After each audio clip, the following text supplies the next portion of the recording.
Assalamualaikum dan selamat sejahtera. Dalam video ni cikgu akan tunjuk pula cara macam mana untuk selesaikan persamaan linear serentak menggunakan kaedah penggantian. So sebelum ni video pertama ialah berkenaan dengan kalkulator, video kedua ialah berkenaan dengan penghapusan dan ini adalah video yang terakhir iaitu video menggunakan kaedah penggantian. So kita teruskan ke soalan. Bila kamu nampak soalan dan kamu mau guna kaedah penggantian, kamu kena ingat je kata kunci ini, iaitu pilih satu, ganti satu dan cari satu. Kalau sebelum ini dalam video penghapusan tu, dekat sini kita letak hapuskan. So pilih satu, hapus satu, cari satu. So kalau kaedah penggantian pula, pilih satu, ganti satu, cari satu. Sama sahaja dia punya kata kunci. So macam nama dia penggantian. So kita lebih kepada menggunakan ganti-ganti. So ganti satu ke dalam dua, ganti dua ke dalam satu. Begitu sajalah. So seterusnya kita fikir. Contoh soalan yang pertama. Kalau kamu nampak soalan macam begini, bentuk dia macam begini. Macam mana itu? Kamu nampak soalan pertama. Maaf. Persamaan yang pertama. Persamaan pertama dia ada dua pemboleh ubah. 8x tolak 2y sama dengan 21. So ada x, ada y.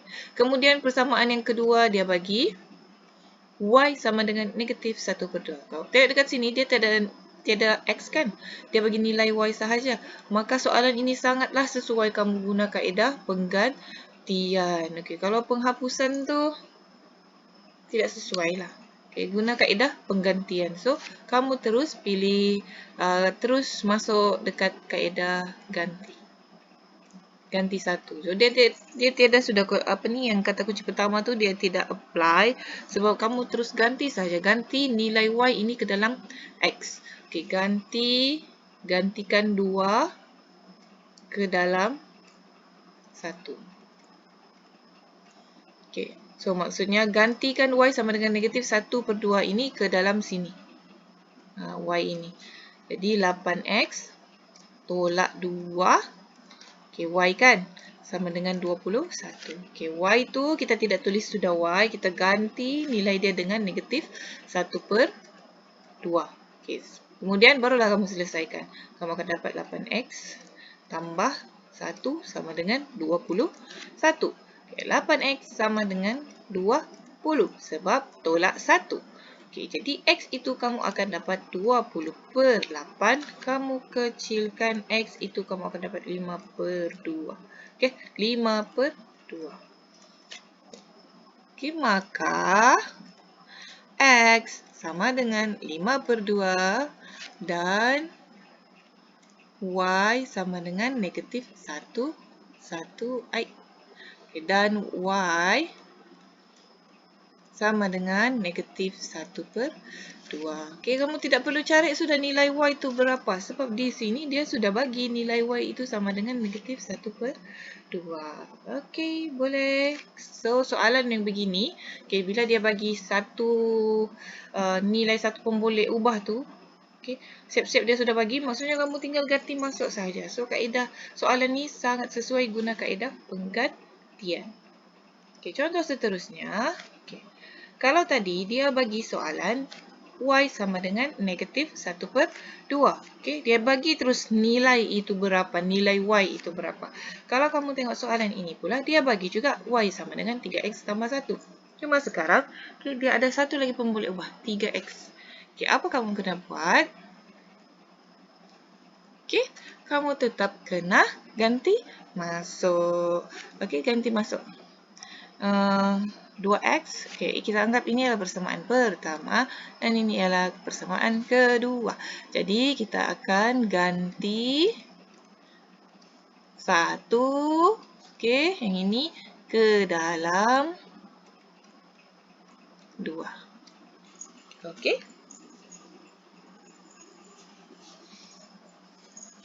So dia sudah siap-siap bagi nilai y itu berapa kan? So teruskan 2x tambah y tu cikgu letakkan yang ini sama dengan 16. Ini persamaan yang kedua ni. Kalau kamu tidak nampak, ini ialah sebenarnya persamaan yang kedua. So kita ambil nilai y tadi 3x tambah 1 kita masuk sini. X tambah 1. Okey, yang ini. Kita ganti dengan 3x tambah 1. Jadi kita selesaikanlah 2x tambah 3x tambah 1 sama dengan 16. So, 5x tambah 1 sama dengan 16. Okey, so 5x sama dengan 15. X sama dengan 3. Okey. So, pertama kita sudah dapat nilai satu pemboleh ubah, iaitu nilai pemboleh ubah X sama dengan 3. Sekarang kita kena cari satu.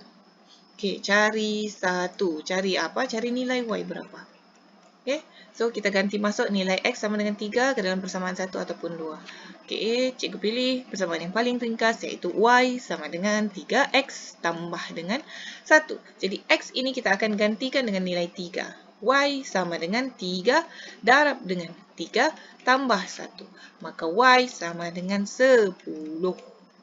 Okey, so kita dapat sudahlah. Maka X sama dengan 3 dan Y sama dengan 10. Selesai. Okey, so seterusnya. Okey, X tambah Y sama dengan 5. 2X tolak Y sama dengan 22. Okey, dia tidak bagi nilai X berapa, nilai Y berapa. Macam soalan yang pertama dengan kedua. Okey, Y ni siap-siap dia bagi memang negatif 1/2. Okey, yang ini pula 3X tambah 1.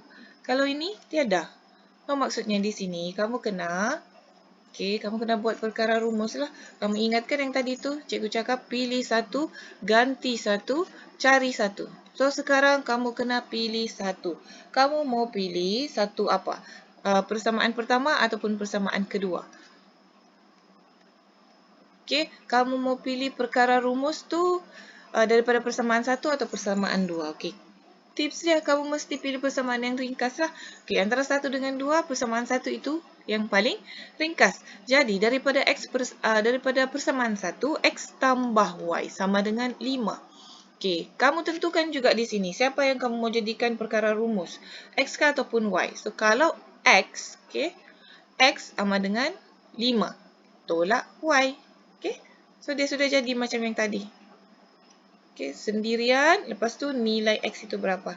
Kalau kamu mau jadikan Y pula perkara rumus, maka 5 tolak X. Okey, boleh. Tidak ada masalah. Mana-mana pun boleh. Pemboleh ubah mana-mana pun boleh.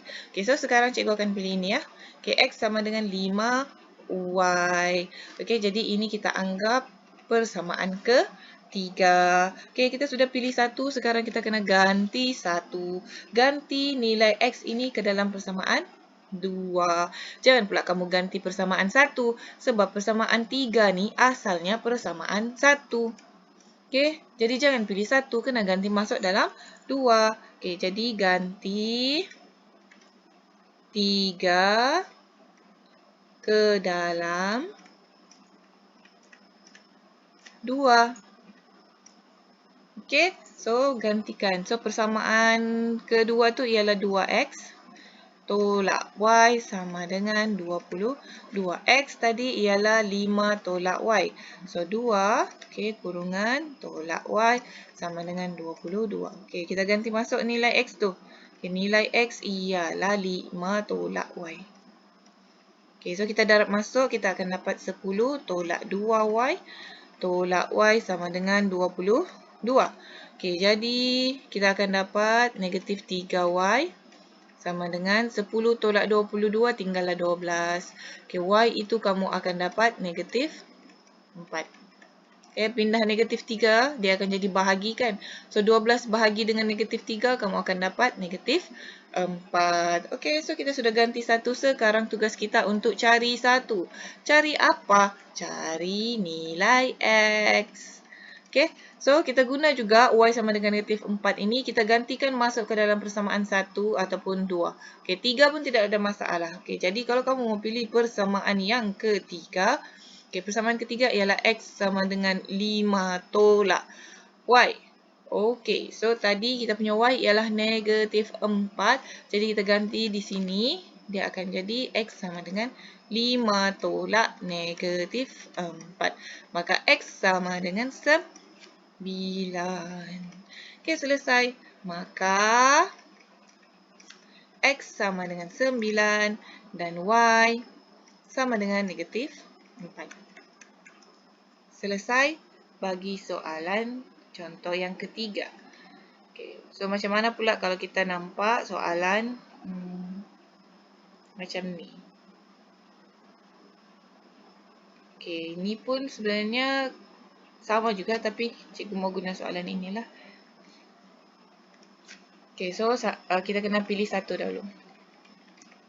Okay, so pilih satu. Kita pilihlah persamaan yang kita mau jadikan untuk perkara rumus 1 ataupun 2. So, setiap kali kamu mau pilih persamaan, kamu mesti pilih persamaan yang seringkas-ringkasnya lah.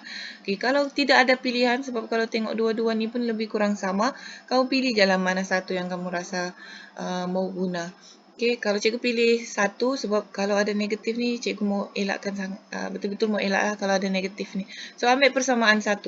Okay, kemudian persamaan 1 ialah 5X tolak 2Y sama dengan 14. Okay, so kemudian kita pilih persamaan, boleh ubah mana yang kita mau jadikan perkara rumus. Okay, kalau X, okay, jadi dia akan jadi 14 tambah 2Y. Okay, di sini masih ada 5 kan? Okay, kemudian 5 tu kita kena pindah sebelah. So, X tu akan jadi 14 tambah 2Y per 5. So, ini perkara rumus kita. Okay, so ini kita anggap sebagai persamaan yang ketiga.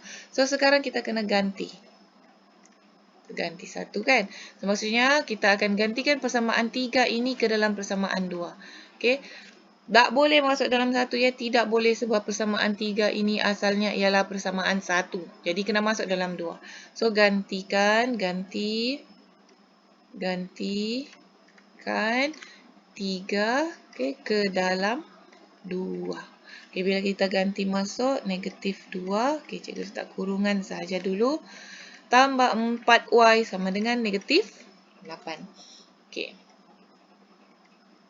Barulah kita ganti masuk 14 tambah 2Y per 5. Okay, lepas tu kita kena darab masuk. Di atas kita akan dapat negatif 28 negatif 4. Negatif 4Y per 5 tambah dengan 4Y sama dengan negatif 8. Okay, seterusnya, okay, negatif 28 tolak dengan 4Y per 5 sama dengan negatif 8 tolak dengan 4Y. Okay, kemudian negatif 28 tolak dengan 4Y.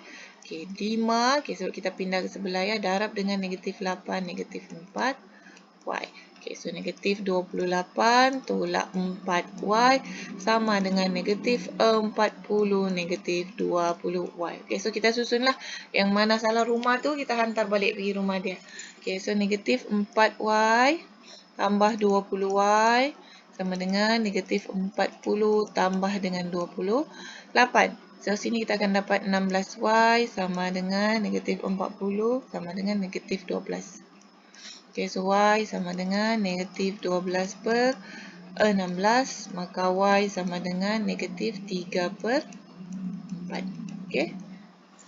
Kita sudah dapat nilai 1 pun boleh ubah. Sekarang tugas kita untuk cari 1. Okay, cari 1. Step ketiga iaitu cari 1.